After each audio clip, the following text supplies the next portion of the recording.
박영선 야당 원내대표 그리고 이완구 여당 원내대표 오늘 만났습니다.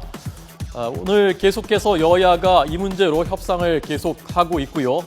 잠시 뒤, 1시간 뒤 오후 3시에는 새정치민주연합의 의원총회가 열립니다. 이 의원총회도 하나의 큰 변수가 될 것 같습니다. 국회 김웅래 기자 연결해서 알아보겠습니다. 김 기자 나오십시오. 네, 국회에 나와 있습니다. 네. 자, 원내대표들 협상 어떻게 진행됐습니까? 네, 새누리당 이완구, 새정치민주연합 박영선 원내대표는 오전 11시부터 지금까지 세월호 관련 추가 협상을 이어가고 있습니다. 점심 식사도 회의실에서 도시락으로 대신하면서 협상의 성과를 내기 위해 애쓰는 모습입니다. 협상이 2시간 넘게 이어지는 가장 큰 이유는 세월호 특별검사 추천권 문제에 대해 여야가 이견을 보이고 있기 때문인 것으로 전해졌습니다.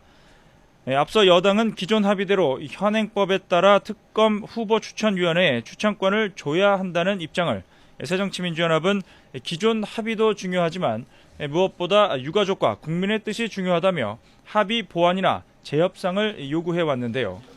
현재 양측은 기존 합의대로 특검 추천위를 가동하되 유가족과 야당의 입장을 더 반영하도록 하거나 아예 이번 사안을 현행법 적용에 예외로 하는 방안 등 여러 가지 안을 놓고 협상 중인 것으로 전해졌습니다.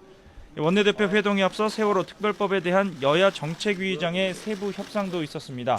이 자리에서 양측은 협상 타결에 대비해 쟁점을 줄이는 작업을 진행했지만 여야 간의 극심한 의견 차이를 보이고 있는 세월호 특검 추천권에 대한 논의는 거의 이루어지지 않았습니다. 양측은 잠시 뒤에 있을 새정치민주연합의 의원총회 결과를 보고 향후 협상 방향을 결정한다는 방침입니다. 네. 자, 여야 원내대표가 지난주에 큰 틀에서 합의를 했었던 것인데 왜 그 뒤에 이렇게 추가 협상을 하게 되는 것인지 그 전말 좀 다시 한번 정리해 주시죠, 김 기자. 네, 말씀하신 대로 여야 원내대표는 이미 지난 7일에 세월호 특별법에 대한 큰 틀의 합의를 이루었었습니다.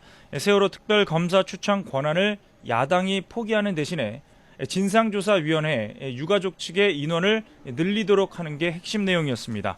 그런데 특검 추천권 포기, 바로 이 부분을 놓고 유가족과 야당 안팎의 반발이 거셉니다. 진상조사위원회에 수사권과 기소권을 부여하지 못하는 마당에 특검 추천권까지 양보해서는 안 된다는 목소리가 터져나온 겁니다. 주말 내내 이런 상황이 되풀이됐고 결국 여야 간의 후속 협의가 추가 협상 형식으로 진행되고 있는 겁니다. 특검 추천권뿐만 아니라 세월호 청문회 증인 협상도 문제입니다. 청와대 김기춘 비서실장과 정호성 부속실 비서관, 유정복 전 안전행정부 장관 등 3명을 부를지가 쟁점입니다. 새정치연합은 특검 추천권을 양보한 만큼 이번에는 새누리당이 한 발 물러서 3명에 대한 증인 채택에 협조해야 한다고 압박하고 있습니다. 그러면서 특별법 협상과 청문회 증인 협상을 연계하겠다는 뜻을 거듭 밝혔습니다. 증인 채택 문제가 해결되지 않으면 특별법 처리 방향에 대한 기존 합의도 무효가 될 수 있다는 점을 강조한 겁니다. 하지만 여야는 서로 수용할 수 없는 안을 제시하면서 여전히 의견 차이를 보이고 있습니다. 양당의 입장을 들어보겠습니다.